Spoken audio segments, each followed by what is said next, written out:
Bonjour à tous, du coup à cette deuxième conférence par Top Tabou Média, du coup sur le sujet du racisme et de la santé mentale. Donc je vais vous présenter un peu le média.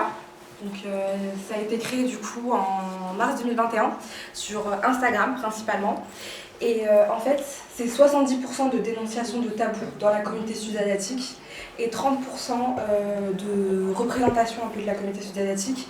Il s'avère qu'à travers les différentes actions que j'ai menées, j'ai aussi remarqué en fait cette partie-là qui était délaissée, qui était la visibilisation en tout cas de la communauté sud-asiatique en France, je précise bien en France.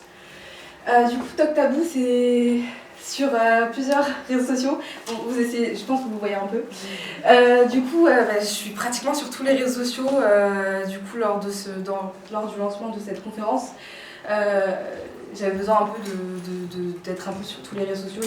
Donc voilà, je suis un peu sur tous les réseaux sociaux. Vous pouvez scanner le QR code à l'entrée pour avoir tous les réseaux sociaux. Oui, du coup, je vais vous parler un peu de l'Asie du Sud pour vous contextualiser un peu pourquoi on parle de sud-asiatique dans toutes les actions que, en tout cas, propose le média. Alors, principalement, on a l'Inde, on a le Sri Lanka, je vais essayer de gérer ça, le Pakistan et le Bangladesh. Alors ça, c'est le Népal et l'Afghanistan. Et on a aussi les diasporas indiennes donc, qui sont situées un peu dans la Réunion, en Guyane, en Guadeloupe, en Martinique. Et le dernier, qu'on ne voit pas trop, mais c'était du coup, je sais plus. Et ouais, bon, il y a beaucoup de... Maurice et les Maldives. Maurice, ouais, j'ai oublié Maurice et les Maldives aussi, ouais, bien sûr. Du coup, alors... Du coup, pour un peu vous contextualiser les actions, du coup, j'ai vraiment concentré mon activité au tout début sur Instagram. Donc, je faisais énormément de posts, en tout cas pour la communauté sud-asiatique, et notamment sur les tabous. Donc, j'ai beaucoup parlé de colorisme, de grossophobie, de violence intrafamiliale, de grossophobie. Et du coup, de ça a émané plusieurs interviews, en fait, que je faisais avec des personnes d'origine sud-asiatique qui avaient vécu ce tabou. Donc voilà, je vous ai laissé un petit échantillon. J'avais Richani du coup qui est avec nous, qui a fait une interview sur le racisme anti-sud-asiatique. Adeline qui a fait une interview sur le vitiligo, du coup qui est une maladie de l'épiderme. Donc c'est un peu les taches blanches qui peuvent apparaître sur son corps. Si vous avez vu la vidéo, je pense que vous voyez de quoi je parle. Et j'avais fait aussi un Drama Life sur la vie de... Simran, qui a vécu une relation toxique avec son père.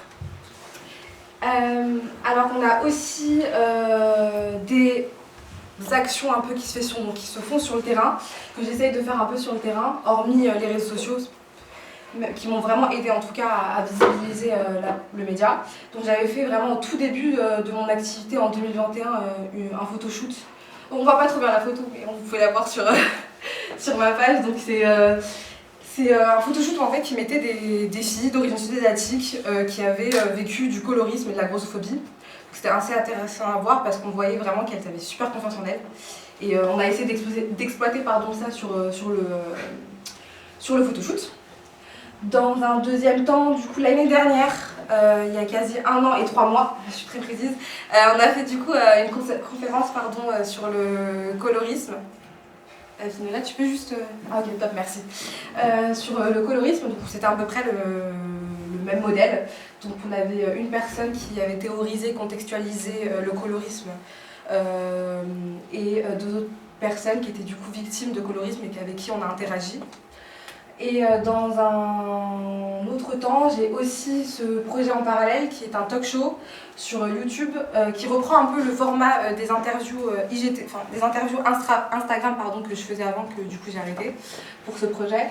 Du coup, ce sera un projet où justement moi, on va me voir sur les vidéos du coup, donc j'invite des personnalités que je voudrais appeler sud-asiatiques en fait, qui voudraient partager un peu leur récit inspirant. Donc il y a plusieurs thématiques qui vont être abordées, c'est en cours d'un peu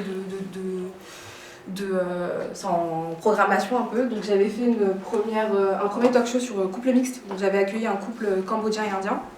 Et je les avais interviewés un peu sur leur vie, sur notamment comment justement cette thématique un peu de couple mixte, comment elle est perçue par les autres, par la famille, tant cambodgienne que indienne. Donc c'était super intéressant aussi. Et en parallèle, voilà, il y a un programme là qui va se défiler après la conférence. J'avoue que j'étais un peu dans le rush de la conférence, donc il y a un programme qui va se défiler. Donc je vais vous annonce un peu les thématiques, accueillir une personne sur notamment la thématique du cancer, comment survivre après en tout cas d'un cancer dans l'environnement sud-asiatique. J'ai aussi du coup l'entrepreneuriat en tant que sud-asiatique. En fait, il y a plusieurs vraiment types de vidéos qui vont sortir dans ce format-là. Et puis dans un second temps, je vais vous présenter du coup le programme de cette conférence. Alors tout d'abord, je voulais m'excuser pour ce changement de salle de dernière minute. Donc c'était vraiment pas prévu, je l'ai su vraiment à 13h du coup qu'on avait un petit couac au niveau de la salle. Donc on a dû très vite aménager en l'espace de 30 minutes en tout cas toute l'organisation. Donc je voulais sincèrement vraiment m'excuser et m'excuser aussi pour le manque de place. En tout cas, j'espère que vous allez quand même aimer cette conférence et que vous allez délaisser un peu cet aspect-là. Mais sincèrement désolée. Je suis désolée de la part de Toktam Media, donc Crystals, pour ce changement. Et aussi, du coup, pour les intervenants, je m'excuse aussi du coup de changement de salle. Voilà. Donc voilà, on va commencer du coup par le programme de cette conférence. Donc, dans un premier temps, on aura Poulen Devi du coup qui va analyser le racisme anti-sud-asiatique. Je voudrais juste contextualiser un peu. Le racisme anti-sud-asiatique, il n'existe pas. Vous ne le trouverez pas dans les dictionnaires. Du coup, moi, j'avais fait un post il y a quasi un an où j'avais émis, en tout cas sur mes posts, ce terme-là, mais il n'existe pas. Pour moi, en tout cas, ce serait le racisme envers les personnes sud-asiatiques. Donc voilà, on va souvent l'employer, mais vraiment, si on cherche sur Internet, dans les dictionnaires, on ne le trouvera pas. On trouve depuis le Covid le racisme anti-asiatique, mais anti-sud-asiatique, on ne le trouve pas. Donc on essaye un peu de faire entendre nos voix sur ce sujet-là quand même, parce qu'on reste quand même une communauté, en tout cas de l'Asie. Donc on aura Poulen Devi, pardon, je vais poursuivre, qui va nous présenter du coup le racisme anti-sud-asiatique, nous lier ça avec la santé mentale, nous donner des conseils un peu pour soulager notre santé mentale post-trauma raciste. On aura également Clyde et Richani. Du coup, Clyde et Richani, donc ils ont vécu du racisme du coup, depuis leur plus jeune âge. Et du coup, ils vont nous témoigner sur un format où je vais leur poser des questions. Du coup, leur expérience de vie autour de cette thématique. Et on aura aussi une partie questions-réponses avec vous. Donc si vous avez des questions, n'hésitez surtout pas à nous les poser. Si vous voulez aussi nous parler de votre racisme que vous avez vécu, vous pouvez aussi en parler. Ce serait cool parce qu'on est filmé. Du coup, on pourra aussi entendre votre voix. Pas forcément que nos voix, mais aussi vos voix. Et puis en dernier temps, bon, je pense que vous avez vu à l'entrée, il y a un petit buffet. Du coup, on a un peu préparé ça avec nos mains. Donc on a un petit buffet avec des petites nières indiennes, des petits trucs sucrés, donc voilà. Et des cupcakes tac à bout. Et du coup, je vais laisser la place à Poulen Devi.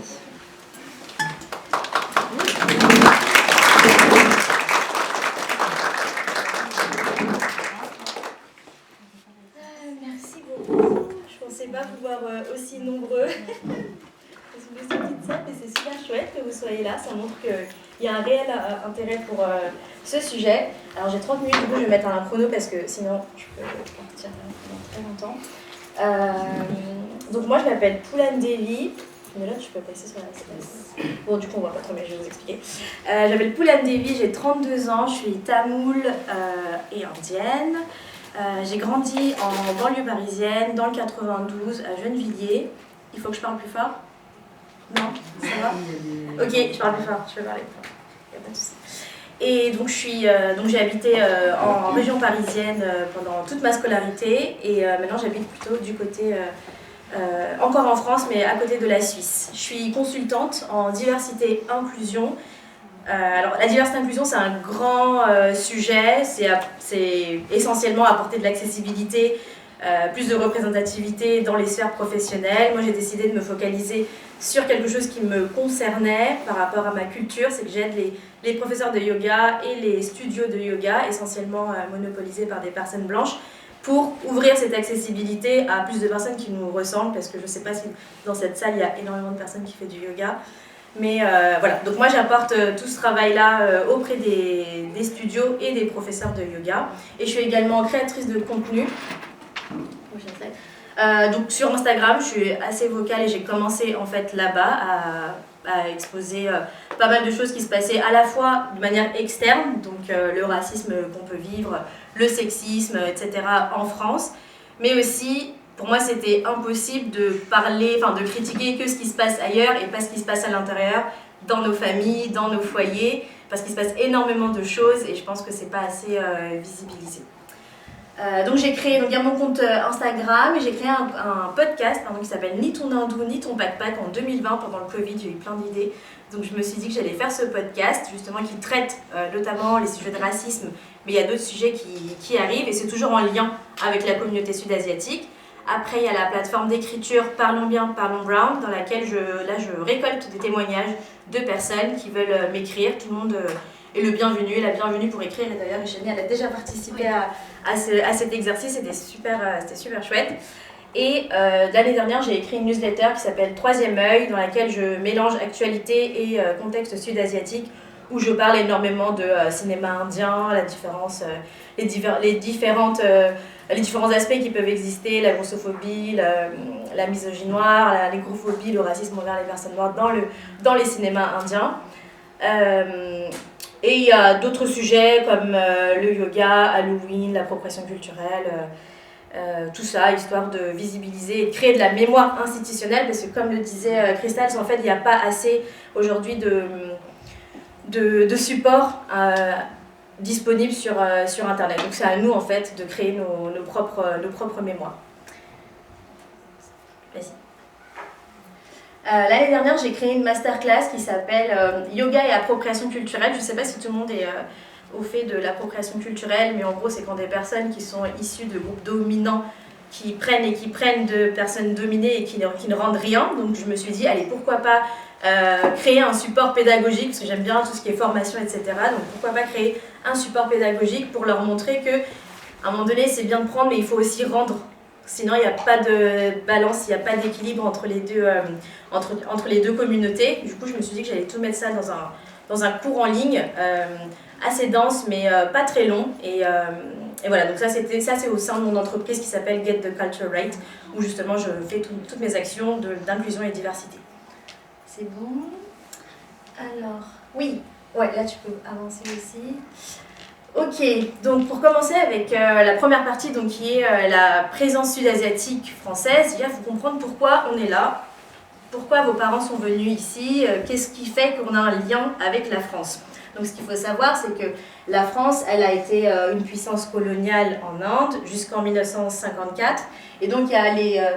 on n'en voit pas, mais en gros, sur la partie est, sur la partie est de l'Inde, si vous imaginez, il y a trois comptoirs, Chandanagar, Yannaon, Puducherry, Karaikal, il y en a 4 du coup, et sur la partie ouest, il va y avoir Mahé, donc c'est les 5 principaux comptoirs que la France a occupés. Après, il y a aussi l'Angleterre, qui est la plus grosse puissance coloniale, puis il y a aussi le Portugal, qui a colonisé l'Inde, notamment à Goa, le Danemark, qu'on n'entend pas trop parler, et il y a les Pays-Bas. Voilà. Oui, vas-y. Suivant. Oui.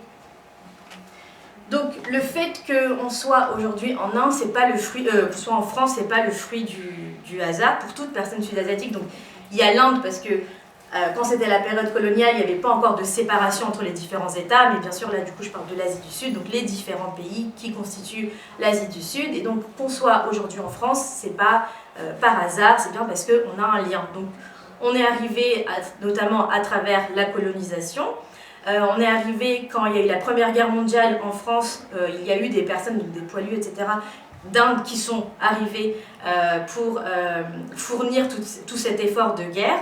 Puis il y a eu la migration post-coloniale, donc une fois que l'indépendance a été votée à peu près partout, là il y a eu plus d'ouverture de frontières et donc c'était plus facile de voyager. Puis la migration pour des raisons plus économiques, pour pouvoir trouver un meilleur emploi, Ça, c'est quelque chose qui se passait déjà pendant la colonisation parce que il y a pas mal de personnes, notamment issues d'un contexte dit intouchable, donc de caste inférieure. On va plutôt parler de population Dalit. D'ailleurs, intouchable, c'est plutôt le terme français que les gens utilisent. Et l'équivalent en Inde, qui est Dalit, ça ne veut pas du tout dire intouchable, ça veut tout simplement dire peuple opprimé. Donc c'est plus respectueux pour eux de les appeler comme ça parce qu'eux-mêmes souhaitent s'appeler comme ça. Donc quand on dit intouchable, c'est un peu une insulte qui est plus du tout, qui ne devrait plus être utilisée en fait. Et donc à ce moment-là, il y avait déjà des personnes, pour fuir leur problème de caste, ils se convertissaient au christianisme notamment et ils partaient comme ça en France, c'est assez commun. Et un dernier point, c'est aussi les exils politiques, notamment les génocides qu'il y a eu. En Inde, dans le nord, il y a eu des génocides par rapport au peuple sikh. Il ne faut pas l'oublier, et je pense qu'à Bobigny, c'est une communauté justement qui est assez riche en peuple sikh. Puis il y a eu aussi le génocide dans le nord du Sri Lanka avec les Tamouls de l'Elam qui ont dû aussi fuir. Je ne sais pas si vous voyez, mais en gros, il y a une femme blanche au milieu, et c'est une photo, en fait, c'est des archives coloniales. C'était à la mode, c'était à la mode en fait de se prendre en photo avec des gens qui nous ressemblaient pas, et donc c'était un peu la carte postale que vous envoyez, que les colons envoyaient en France, dans leur pays d'origine, pour montrer à mes regarde autour de moi, il y a mes servantes, etc., etc. Donc en fait, quand on arrive en France, enfin nos parents, on va prendre l'exemple de nos parents, quand eux ils arrivent en France dans les années 80, ou peut-être la génération d'avant, la France, elle est bien fertile en termes de stéréotypes, de préjugés et de clichés, notamment à travers les médias, qui, avec ces cartes postales, avec les différents récits de correspondance qui pouvaient s'envoyer en France, ils expliquaient très bien que l'Indien il est mystérieux, l'Indien il est petit, ça sent une odeur particulière en Inde. Ils font des choses bizarres, donc bizarre ça va être nos danses, notre culture, le yoga, le fait de manger à la main, tout ça en fait pour eux ça éprouve que du dégoût et du rejet, et c'est comme ça en fait qui nous imaginent et qui popularisent en fait notre image à ce moment-là. Et en France, il y a des gens qui lisent ça et qui sont jamais partis en fait en Inde, et du coup, ils sont obligés de croire ces récits coloniaux-là. Vas-y. Bon, du coup, ça c'est en fait ce terreau fertile-là qui existe en France à ce moment-là, c'est les fondements du racisme. Parce qu'on arrive, on est déjà soumis à plein d'interrogations, de curiosités, etc. Et donc, le racisme, à ce moment-là, dans les années, plus dans les années 1870, par ces eaux-là, il y a déjà les mouvements de racisme scientifique. Donc, le racisme scientifique, il va ensuite justifier il justifie la colonisation, il justifie le racisme dans le prisme des colons. Et donc le racisme scientifique, c'est comparer les aspects morphologiques des êtres humains et de créer un classement. Bizarrement, dans le classement, les blancs, ils sont toujours dans un côté positif et supérieur. Et ensuite, alors, tu peux passer l'autre slide? Non, ouais. Non, l'autre, ouais. Donc lui, ce monsieur Arthur de Gobineau, retenez bien son nom, il a inventé les races jaunes, blanches et noires comme des races qui sont inégalitaires. Et donc lui, il crée en fait cette étude-là, et donc il va dire qu'il y a des races qui sont basées sur, a priori, une appréciation de la couleur. Mais ce qui est bizarre, donc déjà, c'est que dans jaune, blanche et noir, il n'y a pas marron. Donc déjà, en fait, nous, on est entre les deux, en fait. On est à la fois dans le jaune et à la fois dans le noir, de par la géographie, en fait. Donc lui, en fait, typiquement, il mesurait les têtes des crânes, en fait, la taille des crânes, pour dire ensuite qui est le plus intelligent. Vas-y, passe. Alors, il y a d'autres gens qui sont aussi connus, je pense que sont peut-être plus connus. Il y a Jules Ferry, qui a notamment participé à avoir ce genre de discours-là, parce que lui, il disait que comme les Blancs, on est supérieurs, on a ce devoir et on a le droit de civiliser les autres races qui sont inférieures à nous. C'est comme ça qu'il se justifiait. Il y a Emmanuel Kant aussi, qui est vachement étudiant en psychanalyse, mais bon, il faut peut-être revoir le corpus. Et vas-y, passe à la suite. Il y a Carl von Linné aussi, qui, alors lui, il a fait une encyclopédie sur la faune et la flore, et il s'est aussi dit qu'il allait faire une encyclopédie sur les êtres humains. On voit pas tout, mais si je me souviens bien, voilà, les Asiatiques, eux, ils sont mélancoliques, jaunes de peau, inflexibles, sévères et avaricieux. Alors, il y a un truc sur les Noirs, ils sont lents, détendus et négligents. Et les Européens, donc les Blancs, ils sont sanguins, pâles, musclés, rapides, astucieux, inventifs. Et en fait, non, c'est pas du tout subjectif. C'est pas du tout subjectif en fait. Non, mais c'est pas du tout objectif, pardon. Vas-y, passe. On voit pas, c'est trop dommage. Donc, il y a un moment donné. Ouais. Je vais tenir aussi. Ouais, c'est ça, c'est 2 slides. En fait, à ce moment-là, donc tout ce qui est récit et puis toutes ces théorisations, elles restent de l'ordre académique. Et en fait, ils ont une super idée en 1870. Ils vont faire des zoos humains. Et qui se trouve où? Au jardin d'acclimatation de Paris, que vous devez peut-être connaître. Donc c'est un lieu qui est hautement chargé. Et donc là-bas, en fait, ils emmènent des gens de partout du monde, notamment d'Asie, d'Afrique, et ils reproduisent un état, un environnement sauvage. Et donc ils mettent les gens, ils les exposent avec des arbres, des animaux, pour montrer comment ils habiteraient, eux, dans leur pays. Ce qui est complètement faux. Et donc là, notamment, il y a des zèbres, je crois. Ouais. Mais c'est des photos que vous pouvez trouver en ligne si vous tapez zoo humain, jardin d'acclimatation. Vas-y, passe la slide d'après. Voilà, donc en fait, ces zoos humains, ils font passer tout ce contenu académique à la masse populaire, à le rendre public et à aussi créer ce racisme populaire, le racisme que du coup que tout le monde peut vivre et que tout le monde peut aussi faire subir parce que on a été au zoo et on a vu que les gens ils habitaient comme ça. Vas-y, tu peux passer à la suite. Ouais. Et du coup, pour rappel, donc, toutes ces études qui émanent de de la théorisation des races, la hiérarchisation des races, c'est faux, c'est injustifié, parce que vous voyez très bien que c'est pas parce qu'on mesure les crânes des gens ou parce qu'on a observé qu'un tel il était mélancolique et l'autre il était astucieux, que ça va changer la donne dans la société. Et donc ça c'est injustifié, mais on voit aussi que derrière, il y a un réel un agenda politique, je pense qu'il n'est plus du tout caché maintenant, mais c'est de montrer cette supériorité de tout ce qui est blanc, de la blanchité, et donc on va parler de suprématie blanche, pour continuer de garder des groupes de population à nos pieds. Et donc dans les 3 races après que Arthur de Gobineau par exemple décrit, il y a aussi des mises en compétition. Il va y avoir les Asiatiques, il va y avoir les Sud-Asiatiques, et en fait les Noirs ils sont tout en bas. Et ça c'est super important de le comprendre et de l'intégrer pour ensuite, on verra, parce qu'il y a aussi du racisme dans la communauté sud-asiatique. Vas-y, tu peux passer à la suite. Donc, je pense que si vous êtes là, c'est que vous avez, enfin, pour les personnes sud-asiatiques, c'est que sûrement vous avez déjà reçu des remarques du type l'Indien, l'Hindou, le Pak-Pak ou le Pundé, dire en français.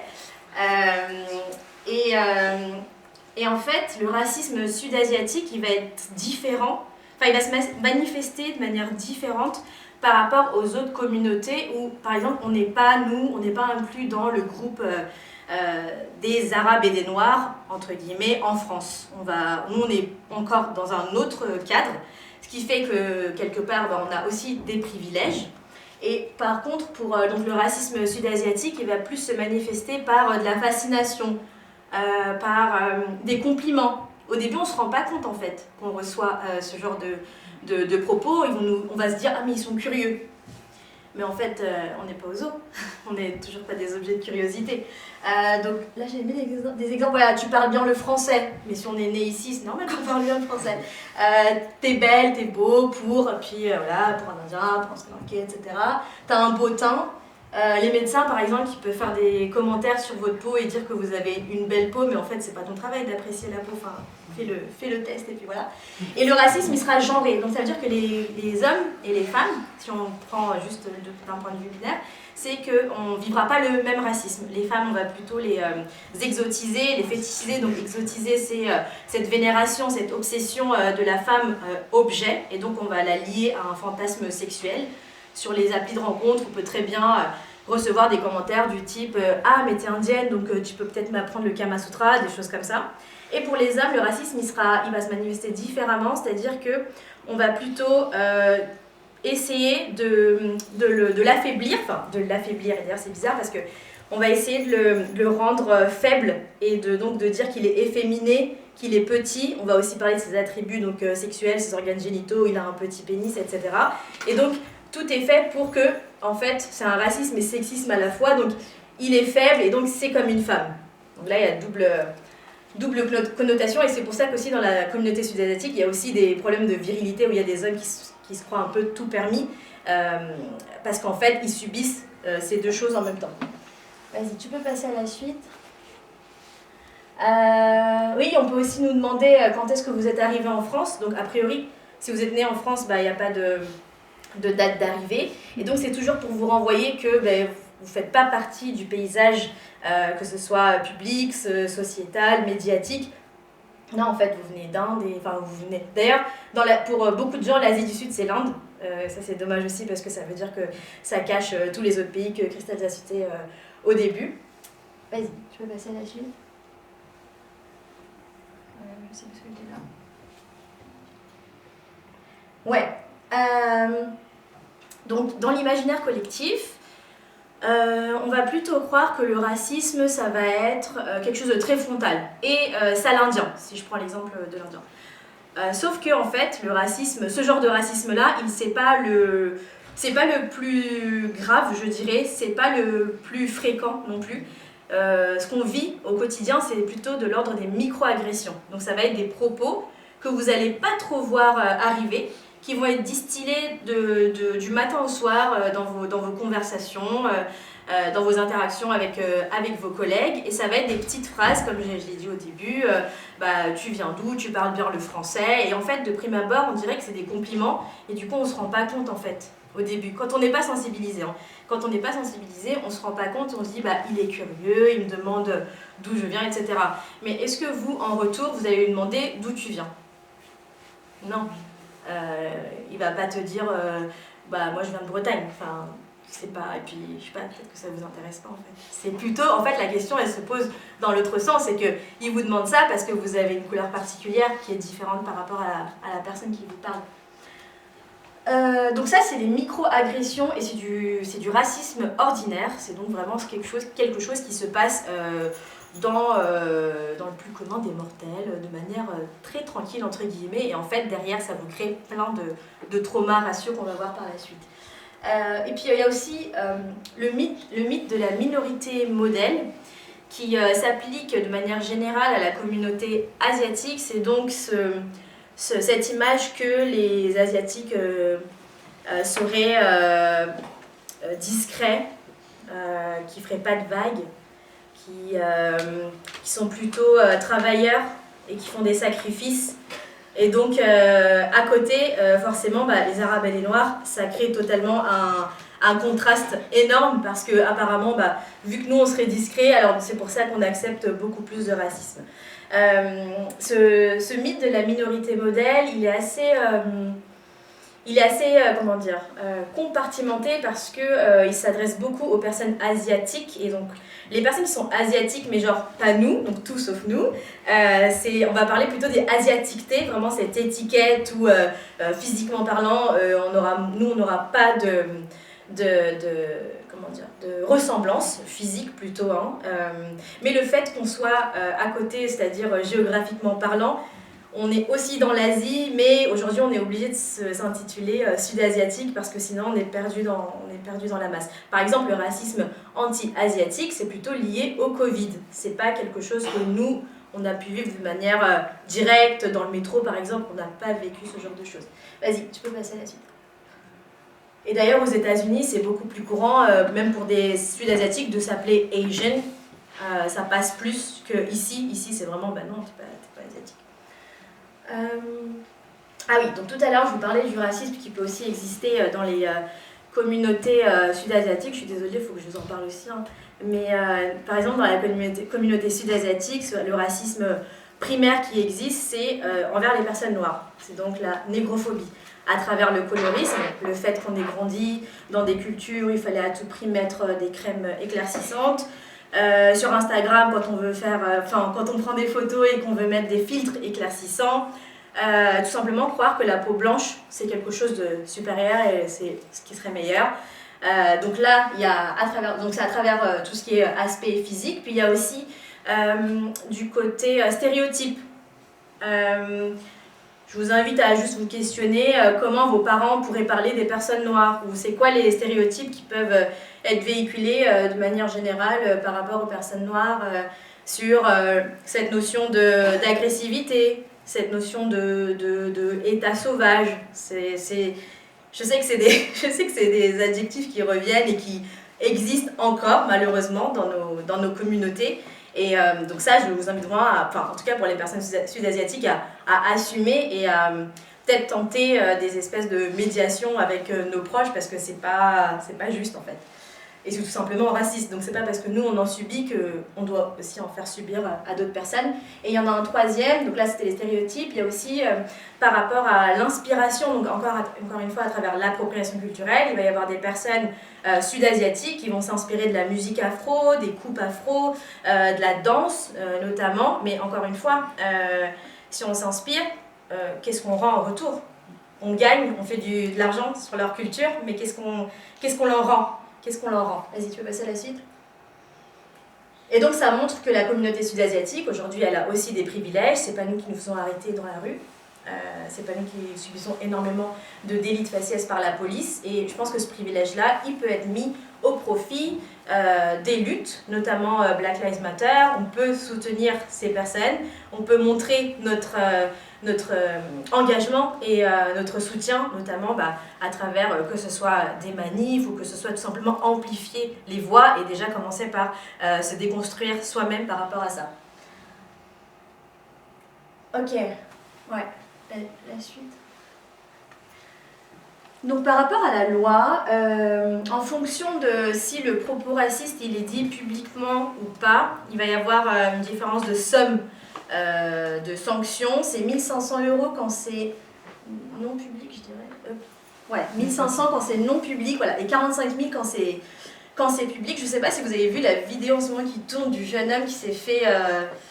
qui s'est pris des propos racistes durant son embauche, entretien d'embauche. Lui, typiquement, je pense que c'est 1 500 €. Il n'est pas là aujourd'hui, parce qu'il avait dit qu'il ne voulait pas porter plainte, mais il pourrait.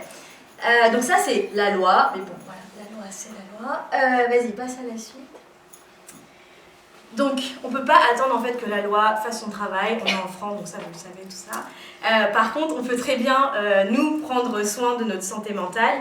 Et en fait, aujourd'hui, comme on vit dans la communauté sud-asiatique, on a aussi ce problème d'expression, c'est-à-dire qu'on n'a pas toujours les plateformes sur lesquelles on peut en parler.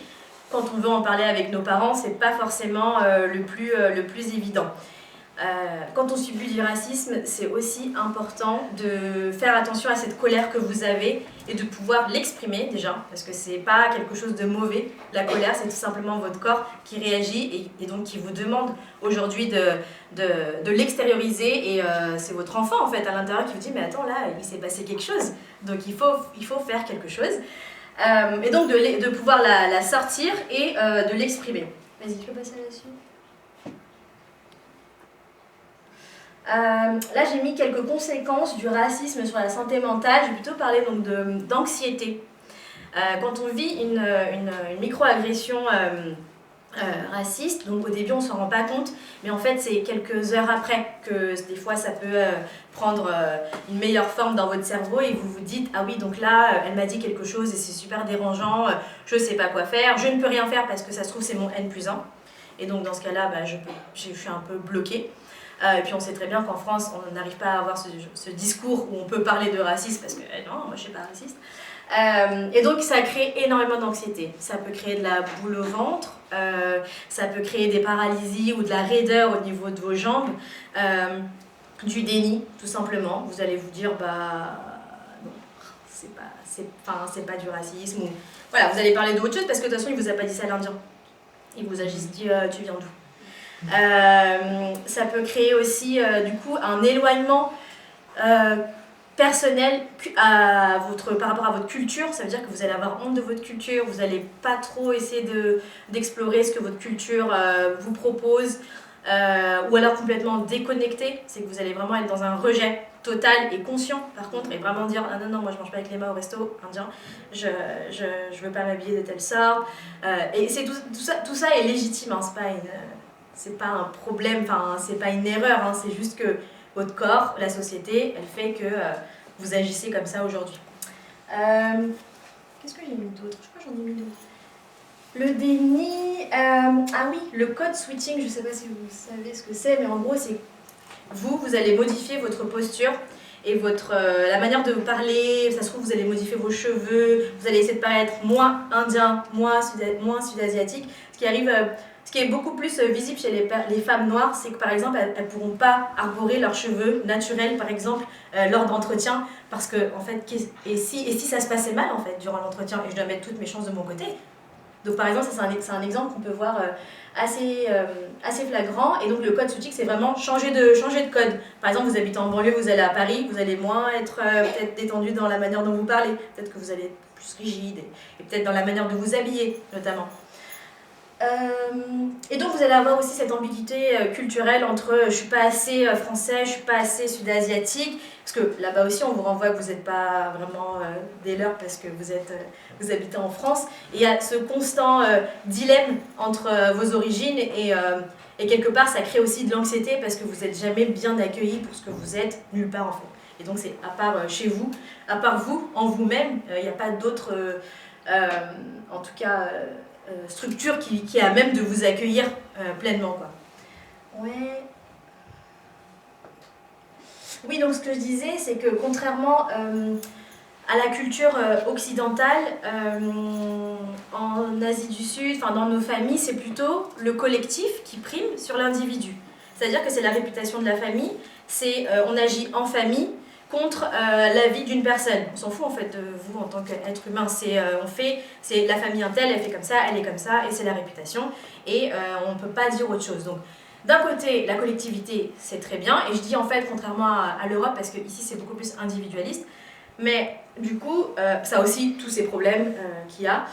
Mais du coup, le fait que nous, on soit plus dans le collectivisme, ça fait qu'on n'a pas de soupape avec qui en parler, en fait. On n'a pas d'endroit où on peut dire, bon bah là, je me suis sentie mal, peut-être que je fais de la dépression, peut-être que, je sais pas, je vis des émotions, mais j'arrive pas encore à mettre les mots. Est-ce que vous vous sentirez à l'aise de dire à vos parents, ok, je vais commencer une thérapie?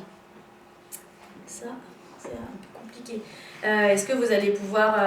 Voilà, tout simplement juste en parler en fait, de dire j'ai vécu du racisme, est-ce que tu penses que c'est normal, qu'est-ce que je peux faire, est-ce que toi t'en as déjà vécu? Nos parents, ils sont rarement les premiers à s'exprimer sur ce genre de sujet. Ils vont dire non mais on est là, eux de toute façon ils feront toujours ce genre de choses, mais en fait ils seront plus à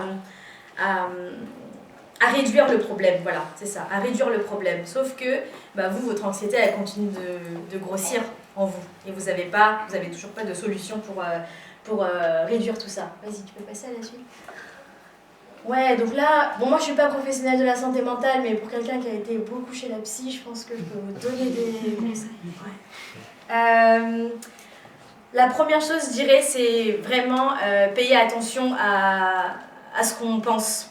Quand on a vécu quelque chose de traumatique, ça peut arriver soit sur le moment, soit après, ou ça se trouve 2 mois, 3 mois après, j'en sais rien. Il faut vraiment pouvoir s'écouter en fait, juste ça. Pas forcément d'agir, je dis pas, allez hop, à la fin vous allez tous partir faire de la thérapie, mais c'est vraiment pouvoir s'écouter et se dire, ok, là en fait il s'est passé quelque chose d'anormal, d'injuste et de super grave, pour lequel moi aujourd'hui mon corps il paye.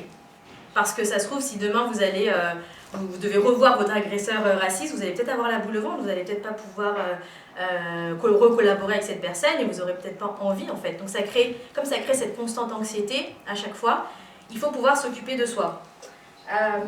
Donc s'écouter d'abord, et aussi je pense qu'on le fait un peu, enfin tout le monde le fait je pense, mais c'est culpabiliser de ne pas avoir réagi de telle manière. Enfin souvent ça arrive aux filles, aux femmes quand on a une agression sexiste dans les transports par exemple, on va se dire mais pourquoi j'ai pas fait ça, pourquoi j'ai pas fait ci, on va rejouer le scénario, mais en fait en le rejouant on se fait encore mal parce qu'on retraumatise notre corps, on retraumatise notre cerveau, et c'est juste pas bon. Donc idéalement, ça serait bien de ne pas culpabiliser. Après, voilà, c'est humain en fait comme réaction. Mais dans ce cas-là, on peut se dire, ok, je culpabilise une fois, je me rejoue le scénario une fois, et après c'est bon, on passe à autre chose.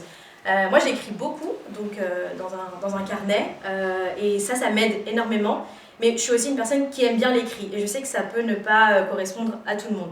Donc vous pouvez aussi utiliser l'art, en fait, la création. Le tout, c'est de transformer cette colère qui est en vous en quelque chose d'utile après. Parce que si elle est juste là, vous allez juste être là, en fait, à un moment donné, vous allez juste crier sur tout le monde, ce qui est bien aussi, mais je pense pas que ça guérit sur le long terme. Moi, ce que je fais avec la colère, c'est vraiment la création. Je puise toutes les situations que je vois pour créer après. Que ce soit de la peinture, que ce soit des pièces de vêtements, que ce soit des poèmes, du slam, que ce soit, je sais pas moi, des petites histoires, des nouvelles. Ça, vous le faites. Après, vous le publiez pas. Ça, c'est vous qui faites, et vous êtes libre. Vous êtes votre propre libre arbitre en fait. Là, c'est le côté création, mais il y a aussi tout ce qui est ensuite au niveau du sport. On peut aller très bien se dépenser à la salle de sport, histoire de faire sortir toute cette toxine-là, mais sans être dans le déni. On va pas se dire, c'est bon, j'ai fait du sport, ça va pas se reproduire. Mais en fait, si. C'est pour ça que la thérapie, donc, soit en one-on-one, donc juste avec votre psy, ça peut aider à mettre le point sur une situation. Que je recommande bien sûr, et il y a aussi la thérapie collective, donc avec d'autres personnes. Vous avez des psys justement qui organisent des sessions, des groupes de parole avec des personnes qui ont vécu la même chose, et dans ce cas-là ça peut aussi être facile. Je vois un peu des têtes effrayées parce que je parle de thérapie, mais je vous jure c'est genre juste trop bien quoi. Bref, vous allez sentir tout l'amour que peut-être vos parents vous ont pas donné à travers cette personne psychologue, donc moi je vous dis c'est une bonne chose. Voilà, donc il y avait ça, ouais, thérapie, Et après, je voulais aussi dire que le fait d'être critiqué, de subir une agression raciste à cause de votre culture, à cause de votre pays, moi, ce que j'ai fait, en fait, c'est... Il y a eu... Quand j'étais dans mon adolescence, il y a eu cette phase de honte et de déni, on n'est pas bien dans notre identité, etc. Mais maintenant, je suis plutôt dans « Ah ouais, tu critiques mon pays, ok, donc je vais être encore plus indienne. » Parce que moi, je suis indienne du coup, mais ça peut s'appliquer à tous les pays, c'est que je vais encore plus apprendre la langue, je vais encore plus apprendre l'histoire. Donc je recommande vraiment de pouvoir... explorer ce que son pays propose culturellement, et peut-être que vous allez trouver des choses, ça se trouve ça va devenir votre carrière, ça se trouve ça va devenir vos passions, vos hobbies, et vraiment aller chercher et forcer en fait cette reconnexion, parce que ça va à la fois guérir le statut ce statut entre deux chaises que vous avez en France, mais aussi dans votre pays d'origine. Une fois que vous maîtrisez, je sais pas, vous voulez devenir prof de yoga, on pourra plus vous dire non mais toi tu fais ta française, ou tu fais ta blanche, ou tu fais ton blanc, etc. Vous allez mieux connaître en fait quelque chose de votre culture, que vous allez pouvoir même expliquer à vos parents, et ils seront plutôt fiers, moi je dirais. Enfin moi c'est comme ça que j'ai décidé en tout cas de travailler et d'exploiter le racisme que je subis. Et c'est aussi, donc il y a le rapprochement culturel, et puis il y a aussi se créer des cercles. Aujourd'hui par exemple on est là pour Toktabou qui nous a mis ça en place et qui l'exécute depuis maintenant octobre je crois, en tout cas depuis l'année dernière, enfin en tout cas on est en pour parler. Et donc ça c'est super important de pouvoir aller se connecter à des cercles, pas forcément juste de votre pays, ça peut être tout simplement de personnes qui subissent le racisme tout pays confondu, donc plutôt que des racisés. Ça peut être donc des endroits qui sont non mixtes pour justement ne pas subir plus de micro-agressions. Tout ça, ça va vous aider en fait à trouver votre balance. C'est comme si, voilà, c'est bon, j'ai subi des difficultés dans la semaine, mais là, je sais que là, dans ce cercle-là, je vais rien subir, je serai safe, je serai sécure, je serai pas... une énième fois fatiguée, éreintée, épuisée, parce que voilà, mentalement c'est super dur donc de subir le racisme. Vas-y, tu peux passer à la suite.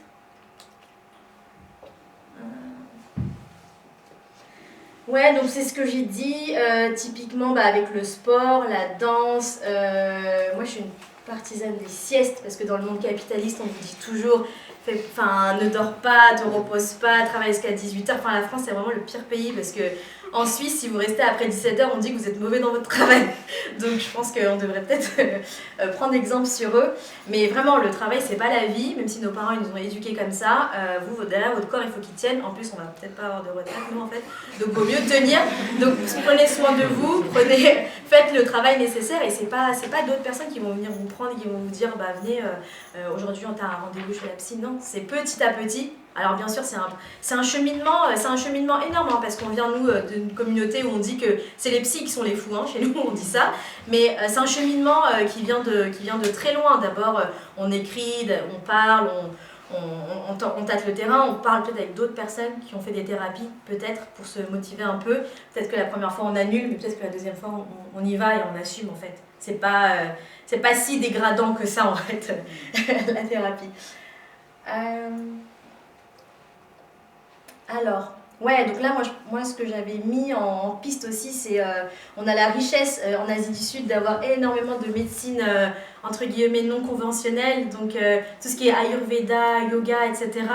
En fait, aujourd'hui, vous comprenez pas que les personnes blanches, elles ont compris que ça faisait grave du bien au corps.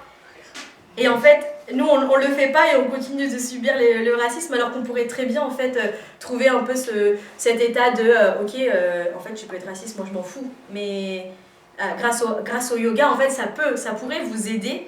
Mais aujourd'hui, on est encore très loin, très déconnecté de toutes ces choses-là. Et je pense que vraiment, je vous invite à creuser, parce que c'est pas juste qu'une seule partie de la population du monde comprenne et exploite cette pratique culturelle-là. Je ne vous dis pas de devenir prof, hein, si vous voulez, bien sûr, faites-le.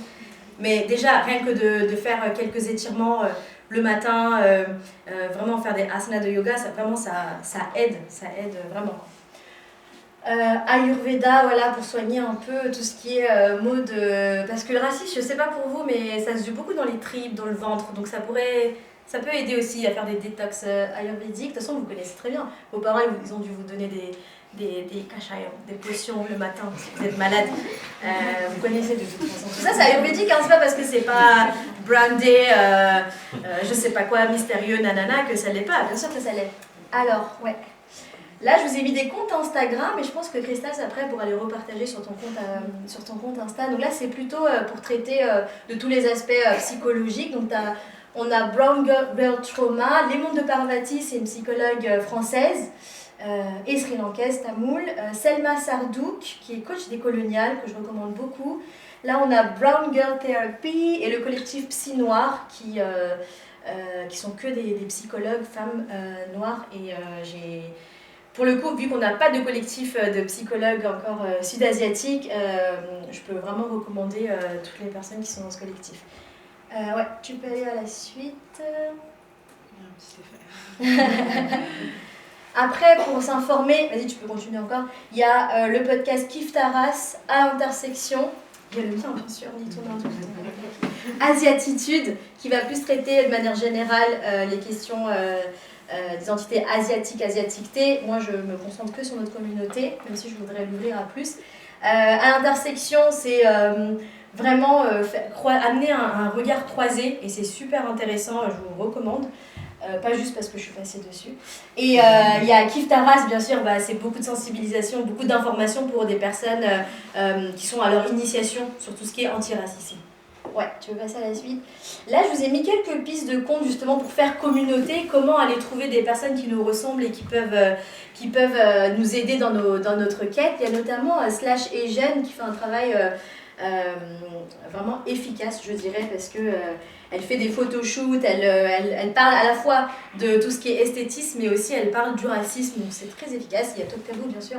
Là, il y a South Asia-FR, c'est un compte aussi qui participe à la visibilisation des corps sud-asiatiques. Il y a Boomin Ayurveda, c'est une coach qui, justement, elle est sri-lankaise tamoul. Elle elle, justement, son travail, c'est d'être thérapeute ayurvédique. Donc, si on n'a pas les ressources à la maison, parce que nos parents ne nous parlent pas de ça, vous pouvez aller voir son compte, c'est super intéressant.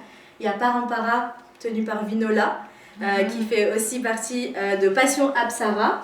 Parampara, là, ici, alors Passion Apsara, c'est un compte sur la danse, mais Parampara, ici, c'est plus des témoignages d'expériences de vie qui sont super forts. Et il y a Oracle Podcast, qui est par contre, lui, c'est plus sur c'est un podcast et c'est un compte Instagram, plus sur la diaspora pakistanaise en France.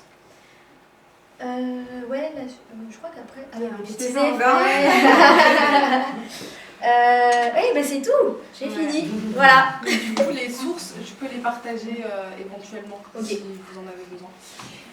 Moi, je vais ajouter aussi quelques mots à la partie de Poulaine des Vies, un peu plus c'est un peu plus de la prévention. Je pense que cette partie-là est aussi importante dans la thématique, en tout cas, du racisme envers les personnes sud-asiatiques. Donc j'espère vraiment que vous allez prendre tous les mots que je vais vous partager là et essayer un minimum, au vu de l'audience qu'on a, de changer un peu les mœurs. Du coup, je voulais vous parler des mots pakat, paki et pakpak. Donc on entend souvent pakpak et aussi poundé. Je le dis à la façon francisée, mais c'est un mot tamoul.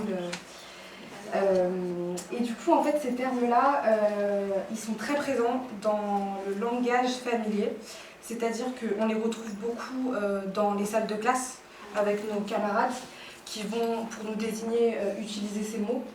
Au premier abord, on l'a tous ressenti, on s'est dit, bon bah ok, c'est du racisme, mais bon, qu'est-ce que je vais faire contre 10 personnes devant moi qui utilisent ce mot-là? Et non, en fait, ça se répand, et du coup, ça se répand tellement qu'en fait, aujourd'hui, ça s'exporte aussi sur les adultes, sur les médias, sur les chansons de rap. D'ailleurs, je vais vous montrer un exemple. Ah oui, je vais juste rappeler l'histoire de Pakpak. Après, tu peux continuer au niveau des... Donc là, au niveau des médias.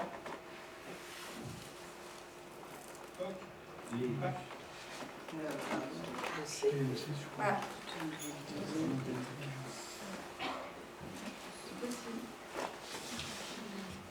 Quoi? Sinon, tu veux faire un retour en arrière? Ah oui, Ouais, de la mais je mettais juste du son.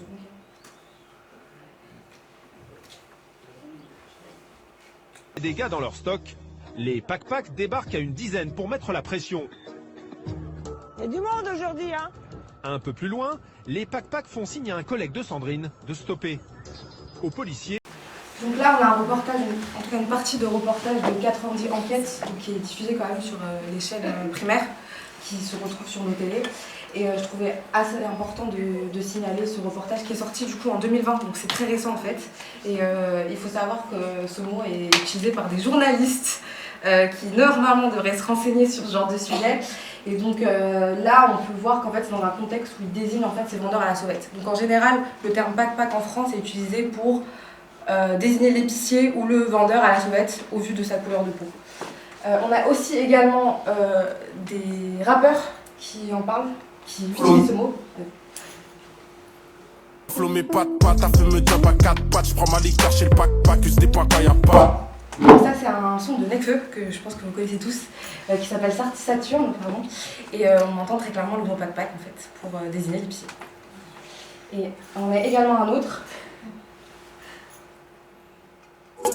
Club et caprice le pack, emballé. Et du coup là vous avez Zola, donc un rappeur assez récent aussi, sur le son bizarre.